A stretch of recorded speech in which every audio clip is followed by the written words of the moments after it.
Hello, hello. Can everybody hear me okay? Yeah, I can hear you. Oh, good. Okay, perfect. Let's see. Let's just get everybody in here. Give them just a couple seconds while I'm getting my notes ready. Make sure I've got my mic. Is that an echo in here or is that okay? No feedback? There's no echo. Okay, good. Perfect. Okay. So I'm going to go ahead and get started. I have this gut feeling for me. I'm going to ramble a little bit about this just because I really feel like this is such an important topic. And it definitely is something that I coach my own agents with. And especially in the market that we're in right now, I feel like it's super important. So before kind of we get started, I've got a few people that are on the call already, but if you'll just do me a favor so I can make sure that the chat is working, just drop in what city and what state that you service and what market you're in, just so that we kind of get a good feel for who we're chatting with. We have some people that registered that were from Canada, so I'm always curious to know about their little market there. But anyway, if you want to go ahead and drop in the chat where you're from and where you service, that would be awesome. I love you, Melinda. I know she's in the office right next door to me. Kaylee, she's here from St. George. We've got California. Welcome, California. Like, we are selling so much real estate here from a lot of your people residents that have been there for years. A lot of people that are retiring out here and or moving their families here. So it's kind of like St. George is open. So here comes a lot of people from California. It's been kind of fun and exciting to get to hear, why they're moving and why they're planting across the country. Some of it's jobs. It's kind of crazy. So welcome. We've got some Nashville. Let's see, let's get these other people in here. Crazy. I want to go to Tennessee for sure. Oh, I knew we'd get a Canadian in here. Welcome. Okay, so I just want to start real quick. Some of you are on this call, have actually come across or met me through my Facebook group. So I just want to take a second and welcome those of you that are here on the call today from that. If you aren't part of the real estate group, it's called Real Estate Talk for Women. It's just a Facebook group that I started.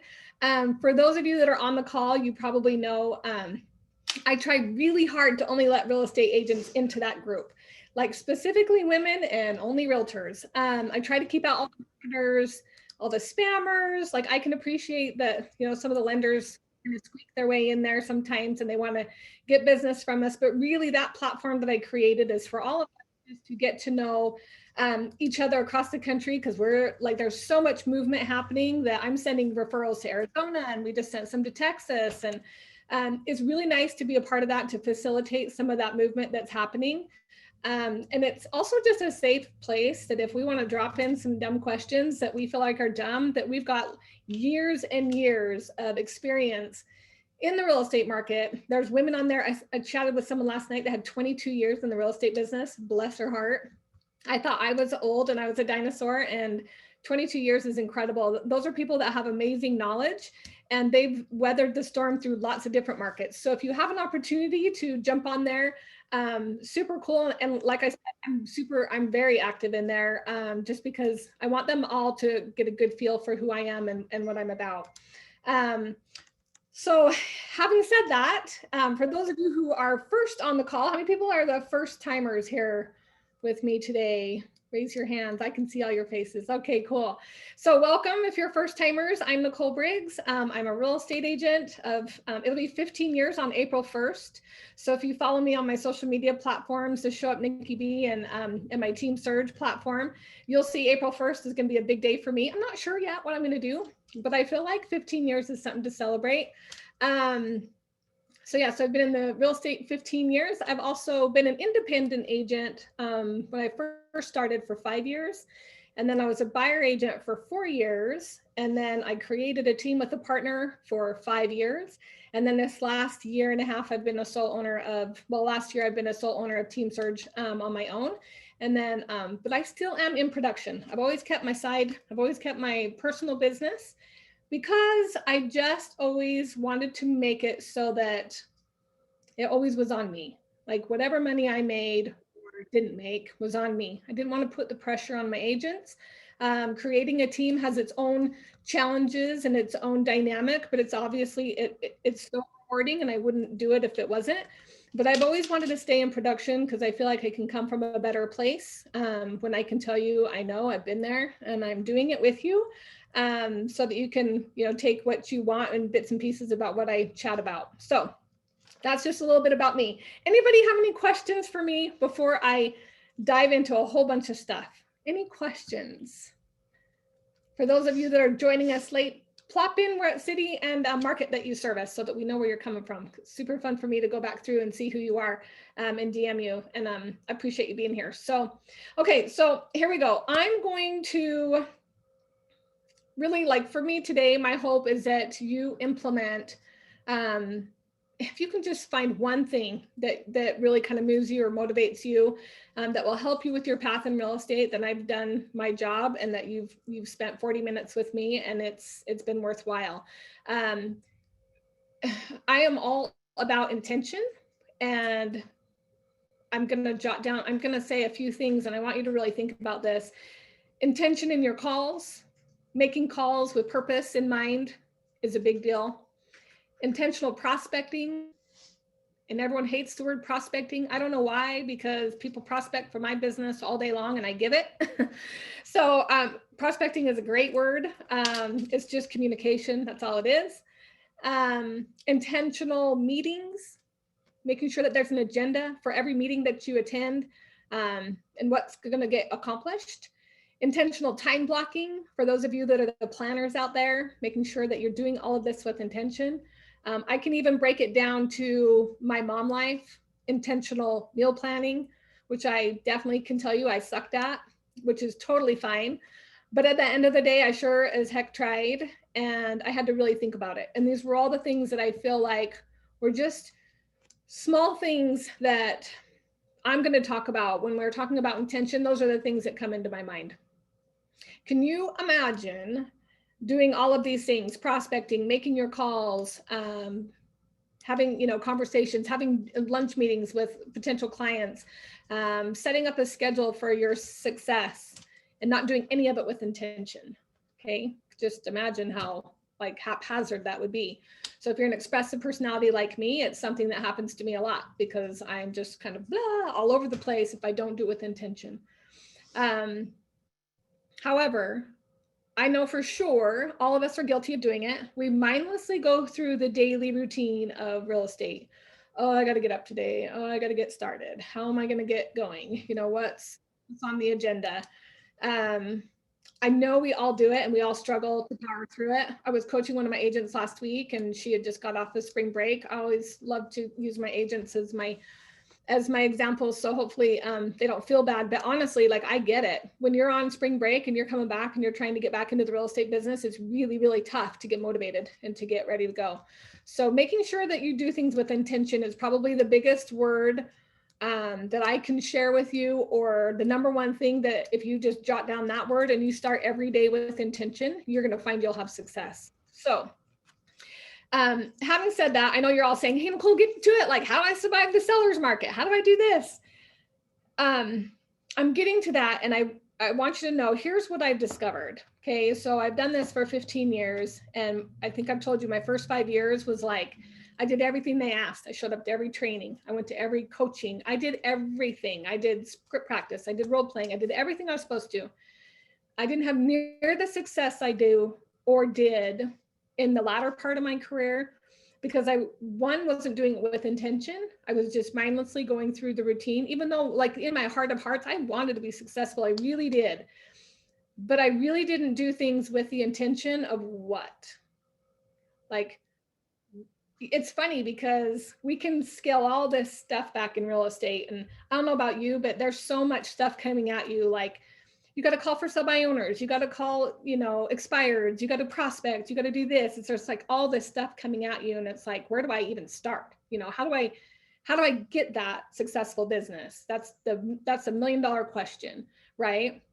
And I can tell you, for me, it was giving real estate 4 to 5 hours each day. And if I told you you could have a 6-figure business with only 25 hours a week, you'd say I was a liar.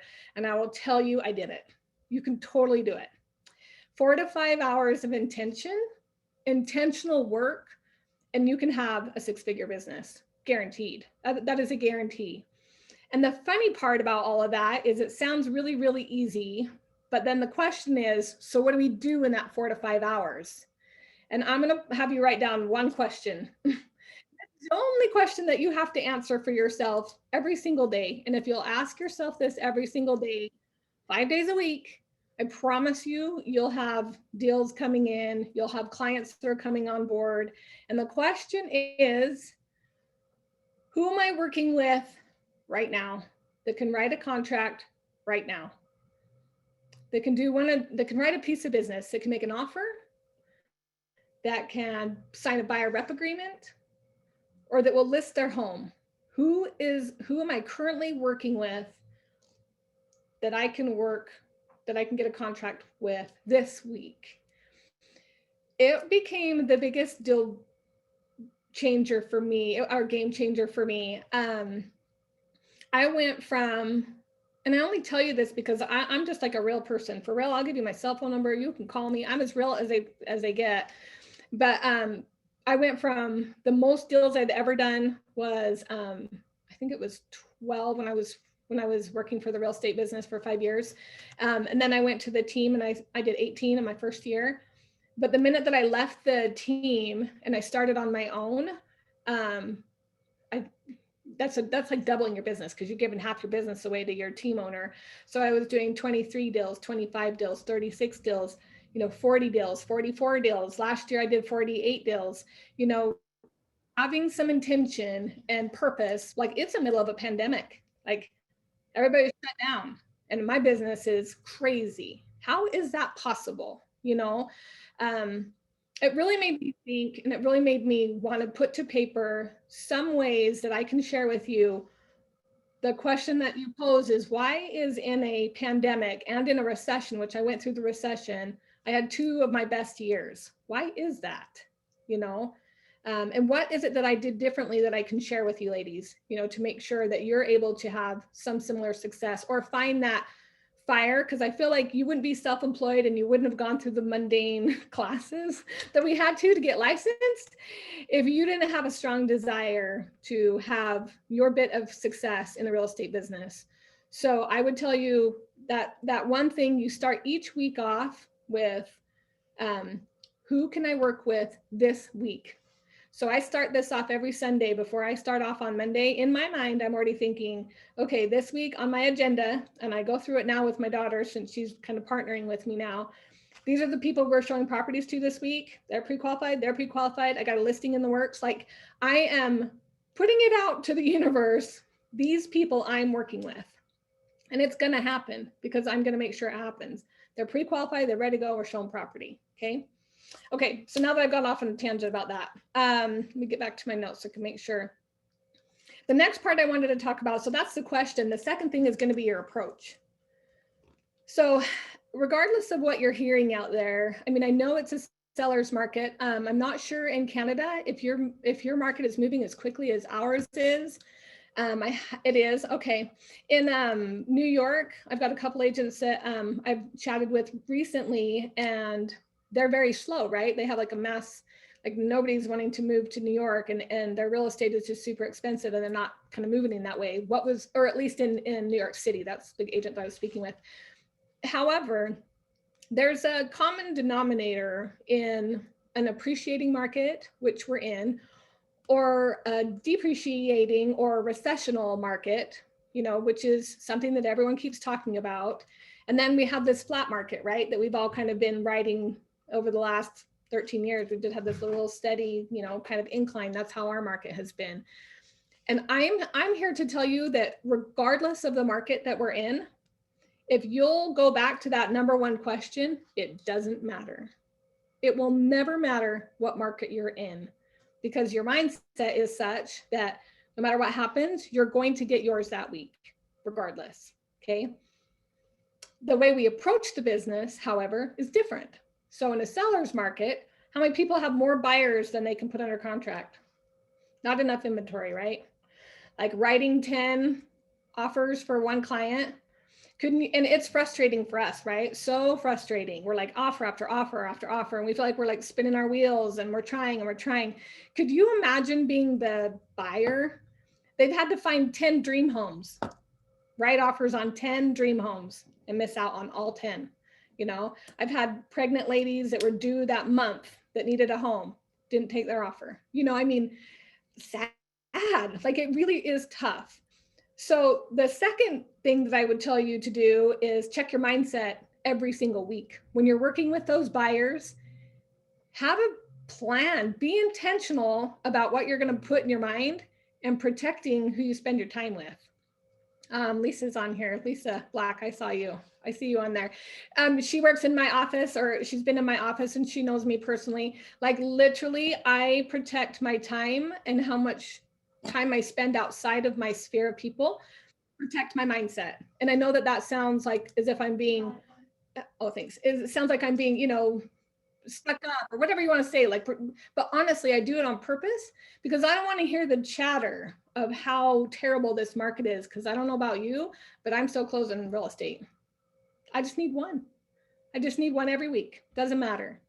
So the more I can tell you to protect your mindset and be that positive person that when you walk into the room, they're expecting and they look forward to you walking in. Because I promise you, I know who the negative people are, and we don't look forward to them walking into the room, right? And so you protect your time.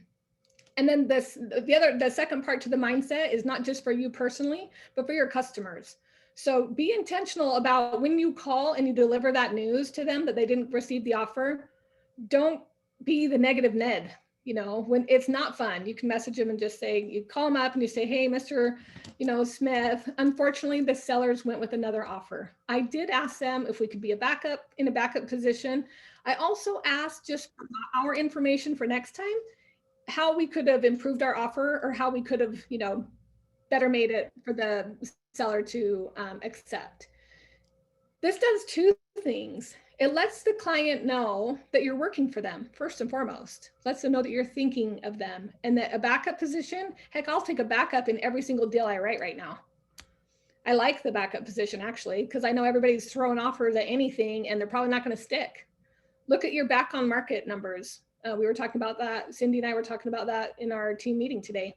How many people's back on market offers are coming in at, like, we have like 10 or 12, that come on almost every single day, because people are writing offers at stuff and then they change their mind once they win the multiple offer. So if you're not checking your back on market, that's a good place for you to look for your clients. But being able to deliver to them in a way, and be intentional about, practice it a couple times if you have to,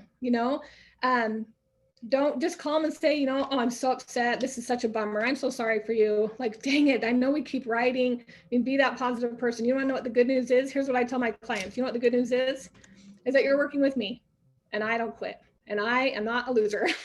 Like, I will not give up. I am relentless to the core. I really am. And it just, I'm going to work as hard as you would like me, or you expect me to. I'm going to make sure that we find you a home. I'm on it, promise. So it's really all in your delivery and how you convey to the customer what your mindset is. If you don't think that they see it, they do. And they start to kind of lose their motivation, right? So that brings me to my number one thing about, so that's your approach, is your intention. Any questions about that yet before I move on? Because I'm gonna move into a different topic. Any questions about intention and the one thing that you should be asking yourself every week? For sure, Marlene, you're awesome. Giving them confidence is a big deal. It lets them know that you're working for them. It reaffirms what you set up in the original meeting. That's what Marlene was saying in the chat, like that you can and that you will win for them. So when there's never a time that a buyer is most excited, we all know this, than when they're first pre-qualified, right? They're so excited. I can't wait. This is going to be fantastic. And this is what's going to lead me into the next three topics I want to talk about. So I'm going to break this down by buying agents and selling agents, because your approach in this kind of market is different. So we're going to go through the buyer's agents first. On the buy side, the number one most important thing to do is to qualify them. I would have to say it's probably maybe a top 3 skill set for me is being a good pre-qualifier. And the reason being is I had those 4 little kids waiting for me at home, and the last thing I was going to do was waste my time. So when you're prospecting and you're pre-qualifying and you don't want to ask a certain question because you feel like you're being intrusive, just remember why you're doing this. You know, they don't mind wasting your time, you know, so I will not put a buyer in my car unless they are pre-qualified and are ready to roll. Not only that, they have to sit down and actually have a meeting with me. I bring everybody into my office and has a meeting with me. If they're physically here, I set up a buyer agent meeting. They sit with me. We chat about properties, get agency rep agreement signed, and then we go look at properties. Even if they say they want to meet me at the property, I know, I'll go ahead and set it up. That's fine. Let me give you my address. And then we'll just meet like 30 minutes before. That's what I tell them. They never say, no, I don't want to. They're like, oh, okay. All right. Don't expect to know. You know, bring them into the office. The reason why is this is your opportunity to pre-qualify. And if you don't have a list of pre-qualifying questions, I can send you one. If you don't have mine from past meetings that we've had, just shoot me or put your email in the chat box so that when Maddie gets back here, we can email that out to you. There's so much more in pre-qualifying, which is my second bullet point here. And that is motivation. You can pre-qualify till the day is long. How many bedrooms, how many baths, how many square feet? Do you need a garage? Do you have a piano that you're moving? Are you bringing an RV? You can pre-qualify until the day is long, but if you don't know motivation, you lose. You've already lost. So when you're pre-qualifying, make sure that you're always digging for motivation. So tell me it is, why are you moving here? So tell me, are you coming for a job transfer? Great. When does your job start? I'm digging and I'm prodding for all things motivation. What happens if you can't find a home here? What happens if you can't move right away? You have a lease agreement. What happens if you can't get out of your lease? Are you prepared to pay the difference? If not, that's fine. I just need to know so that we can negotiate that.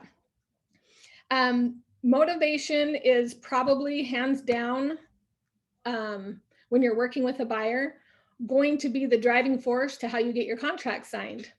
You know, how quickly they're going to sign it. Oh, I love this house.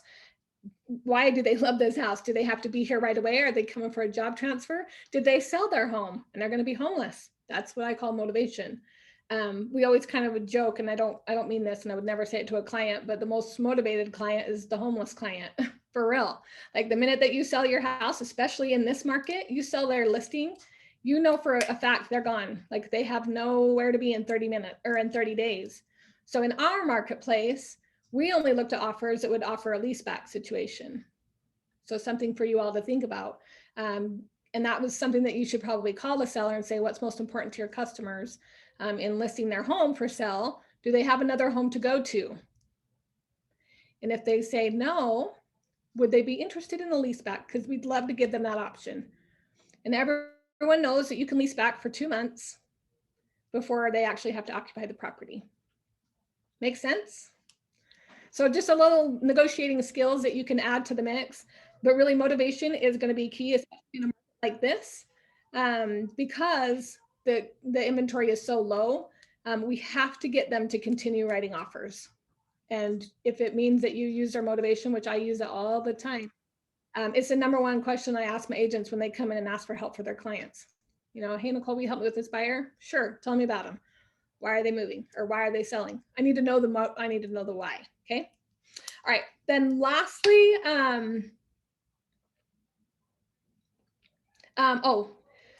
here's what's interesting. Whether or not you're working with a lead, an internet lead, a past client, an SOI, or your referral, I'm hoping that your processes are all the same. And so I would write down, if you don't have a systematical process that you move a client from a lead to a client, let's walk through those real quick.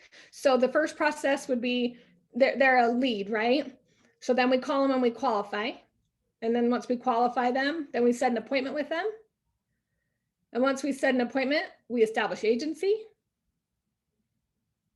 and then we write offers, right? So if you don't have a systematical way to move them through the process, and you don't have a time frame to when you're going to do this, it's like you're just not doing it again with intention. That's where the intention word comes in, is you've got to have some type of a system or a process that you move them through, and make sure it's comfortable and it works for you. You know, if you don't feel comfortable, I mean, I worked for a guy who had specific scripts that I had to say, and they just didn't sound like me. So I just never could get behind them. And so maybe that's why I didn't have success. I don't know. I know it didn't work for me. So do what works for you. But for me, I know for a fact that I have a list of pre-qualifying questions, and I tell my agents, bring your questions in on the piece of paper, like already written out. They will respect you for having that. They'll be like, oh, good. She's going to make sure she gets all these questions answered, because I guarantee they have a list of questions for you. Okay. Okay. So that's the third thing, is when you're talking to all of them, make sure your processes are the same, especially in this market. And I actually have a fourth one that I want to add to this one. And that would be, what did I come up with in my brain that I was just saying? That is, expectation. Once you get them ready to go as a buyer, let me tell you how this is going to go. Setting the expectation for how this buying process or how this market is going to go is 100% your job as the realtor. Does that make sense? Like, they have no idea. If they're new buyers, like first-time home buyers, we like explain the crap out of things to them because we feel like they don't know. If they bought a home before, we have to keep in mind that they haven't bought a home in this market. They haven't sold a home in this market. I've never seen a market like this in my career, you know, and maybe they haven't ever seen one either. So really being good about explaining, so this is what's going to happen next. Now that we've got you pre-qualified, I'm going to set you up on a list of homes. They're going to come to you through the MLS. The thing is when they come through at the MLS, they don't come in until 9 o'clock at night. How many people can set the time that they're automated? We can't set ours. It's so dumb. We can't set a time that our automatic houses go out to our clients. So I use that to my advantage. Here's what I say. The homes will drop into your inbox. Oh, nice that you guys can set one. Our MLS is dumb. Okay. So it's nice that the MLS sends them out to you at 9 o'clock. However, by 9 o'clock, they've been on the market since 9 a.m. That is a disadvantage for you. The good news is, however, I'm a full-time agent and I start my day at 8 o'clock. So I'm on there and I'm looking. So, you know, you don't sell 30 or 40 homes by being a sit back and let's wait till 9 o'clock when they drop in your inbox, you know? So I just let them know it's going to be there at 9 o'clock. The good news is I'm actually going to send you the good ones first thing in the morning. So I'll email, call, or text you. If there's a good one gets listed, I'm going to blow up your phone. Literally, that's what I say. No script, just I'm going to let you know when a good one comes on.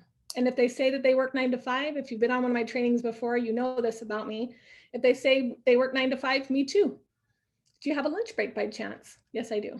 Okay, good. What time's your lunch break? I can usually take an hour. It's usually between 11 and 1, just so long as I kind of have a good idea. Great. We're going to go look at that house between 11 and 1. I am never going to show that house after 5 o'clock. Why? Because I got 4 kids waiting for me at home. I had baseball, cheer, whatever. Not only that, like sometimes it's dark. So yeah, I can get on a tangent. So those are the 4 things for working as a buyer's agent. Most importantly, I want you to always keep in your mind, it doesn't matter what market you're in. Doesn't matter. Like you'll always, if you start the week off with who can I put under contract this week, you'll always have yours. You'll always find the leads that you need. Okay, so for the listing agents, this is an interesting market because there's a lack of listings, right? I mean, I can't even imagine the listing appointments that are being had right now. For sell by owners probably are getting blown up by agents. I bet you they're fielding 20, 30 calls, I'm sure, every morning. We have people in our area that start at 7 a.m., which I would die if someone called me at 7 a.m. and wanted to talk to me about my house, but hey, whatever works for you. For the listing agents, keep in mind what your competitive edge is. So what I mean by that is why, if you're competing for offers, and that's what you do, is you're a listing agent, why should somebody work with you over everyone else? It just means to me, just as if in any other marketplace, you guys keep hearing how you need to adjust, you need to course correct. Well, guess what that means for the listing agents? They get to do some buy sides. You know, you're going to have to adjust. There's a lot of buyers out there. So I have a couple of things for the listing agents. If you have past clients, this is the time for you to get to your SOI. The number one reason is you move them into a new home and you've sold their house, right? So you need to be calling them and asking them, just calling to let you know the market is crazy. I sold your home for you last time. Just wondering if you were thinking of making a move. This is an opportunity to get back into your database as a listing agent because you actually facilitated a deal with them and go after your SOI. Like this is a big SOI market for both buyers and sellers. But really on the seller side, when you have a lack of listings and there's a lack of sellers, we got to go back to our database and start giving them some love. And for those of you that don't have social media yet, this is a great time to establish one. That's how you start to build your online presence and build that SOI, is to start, if you haven't created your Instagram or your Facebook, that's your business page yet, I would start establishing yourself in your area and in your marketplace as the expert. It's so interesting to me how this has become a leg of business, but it really is. No longer are we just working our sphere, SOI, just listed, just sold, expired, FSBOs. We're working social media. And that's just because I think it's been a big deal ever since pandemic really hit. It's establishing yourself out there, getting your name out there, and it's an opportunity. So if I were you and you don't have that leg of business going, it takes you 10 or 15 minutes. And I know it's a struggle because everyone overthinks social media, but anything is better than nothing. Okay? But establishing yourself and letting people know that you're doing business. They're like, oh, you're selling houses or you just closed a deal. Like we'll post on my team page. If you're not following Team Surge, if you start following them, you'll see we'll post out, when we sell a house, but then we'll post little things about homes. People don't want to just look at your listings. I promise you, they will hate your page, but they do want to know you as a person. And that is free. You can share that out there. Anyone have questions about that? I know social media is kind of a weird deal. So listing agents, so your SOI, lean into them heavily. That's where you're going to get, because you're going to ask them, I know I sold your home. Do you know anyone else who may need my services? I would always ask if they have any friends or family that are planning to make a move here. Remember, we're in like this transitional market. So ask them. And if they happen to have family that lives out in Tennessee, great. Where you can go find an agent in Tennessee and move them out here. It's really crazy. Like in my market, and I don't know, maybe in yours, if you guys are having a huge influx of people that are coming into the area, this is why we call our SOI. Hey, everybody's wanting to move here. What can we do to, facilitate that? How can we better, support them and help them in their move and in their transition? The next thing is the market is a moving target. As a listing agent, it is your job to be the expert on this market. Pricing property has never been more important than now, and that's how you'll win your deals. So they're always worried about what? Their bottom line. Like all of the sellers care about is that bottom number at the bottom of your net sheet. They just want to know, what do I walk away with? So in your pre-qualification, I would ask the seller, tell me, what price were you hoping to walk away with after the sale? Just ask, how much are you wanting to make? Because they'll tell you how much they had their house. If it's a for sale by owner, you already know what it was listed for. You need to know, how much do you own the property? Tell me what your absolute walk away number is. And if there was a way that I could actually get you the number that you're wanting to get, do you see any reason why you wouldn't hire me? And that's a fair question, right? Well, I want to make 50,000. Good. If I can make your walk away number hit 50, 9 times out of 10 in this market, I can get them 10 or 15 more, right? Like right now I listed a property just 10,000 higher than I saw the last comp, and it appraised crazy. We took a chance, but I did tell them that, hey, just so you know, this would be the highest selling property in your neighborhood. We'll take a chance. We'll know in the first 5 or 10 days, but my gut tells me we're going to have, 5 or 10 offers, and we had 19. And we got 20 over cash over list. So in this marketplace, pricing property as the listing agent is how you'll win. And it always comes down to commissions. It always does. That's the number one thing that they want to negotiate first. So just be strong in saying, tell me, I can appreciate that you want to know what your bottom line number is. Tell me what that number is. Having enough courage to just ask, so that then you can formulate a game plan. When I see you and I come out tonight, I'm going to bring out a net sheet. I want to make sure that we're going to hit that number. And if not, that's fine. I won't list the property, right? Like if you can't get the seller what they want and you don't feel comfortable with it, don't list it. I would never take an overpriced listing either. But we want to make sure that we're hitting the number that they're asking for their expectations and then coming out. And then we have to be careful, right, in this market that we're not painting a picture that our competition is being too crazy, right? Because we've got people in our marketplace that are listing it way super, super high, or they're offering only a 1% on the buy side. You know what I do on my listing presentations? I don't have a sheet. I print the MLS sheet and I bring it out with me and just tell them, just so you know, every agent knows how much money they're going to make before they even show your property. So some of these agents that are offering a 1% or 1.5%, can I tell you why that hurts you? You know, and it hurts them because agents don't need to show it, you know. I mean, they don't, in this marketplace, you're going to show it regardless because you have to, and that's such a bummer. But I still tell them, and I tell them the truth because I want them to know it's really not fair. I don't know about you guys. 1% is not great. You know, it's not fun to work for 1%. But just being honest with them and telling them exactly how it works. So I want to make sure that I'm opening the amount of people that want to come see your home by offering a high enough percentage, and I'm still going to net you the amount that you want. And then I nod my head so that I can get them to nod with me because that's what we want. We want to get the home sold and we want to get the price that you asked, right? Okay, what was my third thing for listings? Let's see. The other thing for listings was to contact any past buyers that you have. And that would obviously fall under your SY, but there's a reason for that. So I myself I'm pretty heavy on the buy side. I'm probably, I don't know, 60-40 listings to buyer sides. But I have gone through and called my buyers. Hey, this is Nicole, just giving you a call. I am so excited that you bought your house. Can you believe what's going on in this market? And they're like, I know, Nicole, I'm so glad that we bought our house when we did. This is so great. I know, like the struggle is real for people. It's crazy. Do you happen to know anyone else that's right now? Because really multiple offers are nuts and they're crazy. And I know it's difficult, but I'd love to help somebody the same way I helped you. You know, going back and calling people that you've actually sold a home to is such a big deal. And you're satisfying a lot of things. You're reiterating that you did a great job for them. You're following up and you're checking in on them. That's been the biggest thing over this last year, especially in 2022 or 2021, sorry. You should be calling. If you haven't spoken to your SOI and you haven't made any calls, call now. It's been a year. Just say it's been a year. Hey, just wanted to check in with you. Can you believe we've been in this craziness for a year? I just wanted to check in on you, make sure you guys are doing okay. Is there anything that I can do for you real estate related? Is there anything else that I can do for you?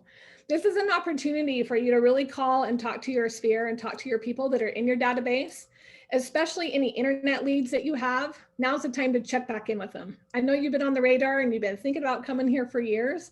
I'm just letting you know our market is super crazy and our prices have really changed. Just was wondering if you're able to, you know, if you've had a chance to check out our market stats that we've been sending you, because I send them out once a month. So it's just a way for me to follow up. Okay. So for buyers agents, for listing agents, this market is the exact same thing. We just have to do things just slightly different. Our approach is a little bit different. So on the heavy on the buyers, which we all are pretty heavy on the buy sides, the pre-qualifying is going to be your best friend for sure. Establishing motivation and then setting the expectation and then making sure, my son always calls me at noon, and then making sure that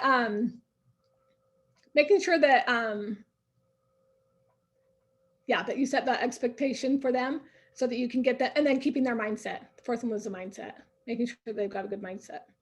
Anyone have questions about that? I promise you, like for me, the deal a week is really a life changer and it's a game changer in your business. Every week before I coach my agents for our coaching, we didn't do it this week, but I typically tell them to bring in their top 5. Who's your top 5 prospects? Because if they haven't made the top 5, you're probably not showing properties to 5 people. Anybody have more than 5 people that they're working with right now actively and they're approved and they're ready to roll? More than 5? Nice, Denise. Great.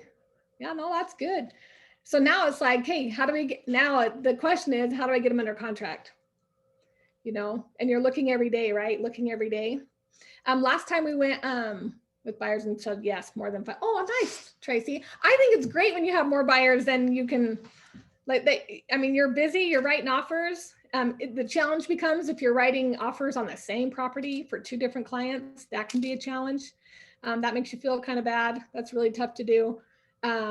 But really it works out on a team. I happen to be on a team. And so I punt it to one of the other agents so that they can write it so that we can represent them. But it is hard. Do you guys all have, do you have limited agency, Tracy, in your market? Can you represent both sides? No dual agency. Okay, we do here in our state. Okay. Yeah, dual agency is kind of tricky. So yeah, anybody have any questions about that? For me, honestly, if the intentional thing is such a big deal, approaching this market, I can tell you from experience from the recession market that I was in, because in 2006, that's the market I started in, to this, it's a totally different feel. Definitely feels like things are different than it was in the recession. I don't, and my approach is definitely different. One thing that we didn't talk about is investors. Someone has reached out to me recently and asked about, I did that class a couple weeks ago on investors, and working with investors in this marketplace, the reason why they were trying to switch up their portfolio is that interest rate. So if they're at the end of their depreciation schedule, or if they've owned the property for, I don't know, 8 or 9, 10 years or so, and they've almost got the property paid off, it's no longer income producing. That's a reason why an investor would want to maybe pick up a property. But really talking to, and then I don't really deal with a lot of the fix and flips here in our area because the markets are surging, right? This is not a market for someone to say, I'm interested in the fix and flip. Not in my area anyways. I mean, we can't even find a house to buy, let alone fix it and flip it. So, you know, just depends on the market that you're in. But right now our buyers are a dime a dozen. I'm telling you, I created my business and I had a career out of working with buyers, and they became my sellers. So every buyer that I've closed, those are the people that you reach out to and you get referrals from them, especially in this market. They all know somebody that's moving here. Somebody knows someone that's moving. So I'd be asking for referrals if I were you. Let's see. Anyone have any questions? I don't know, I talked super fast and I moved through it kind of quickly. If you do, you can unmute or you can text it here in the chat. Sorry. Also, too, one more question for you guys is if there's any subjects or topics that you want to chat about, let me know. I've done this now over a year. And so I really liked repeating the investor class that I gave. So repeating some of them is great. I may actually send you guys out a survey and give you like 4 or 5 of the topics that I went through last year. And if any of them, like there's something that you want to chat about, let me know. But you can always find me on social media. You can DM me at my Show Up Nikki B or on my team search page. And then if you haven't joined the Facebook group, I'm always in there. So feel free to kind of jump in there. We have about 300 ladies a week that are hopping into that group. So it's really great just to kind of powwow some ideas. And if you have any problems with the contract or how to handle a situation, it's really good to put some scenarios in there. You're welcome. Okay, well, thanks so much, you guys, for being here. 12:45. I knew I'd be 45 minutes. So you guys have a good rest of the week, and I hope you get your deal. Take care.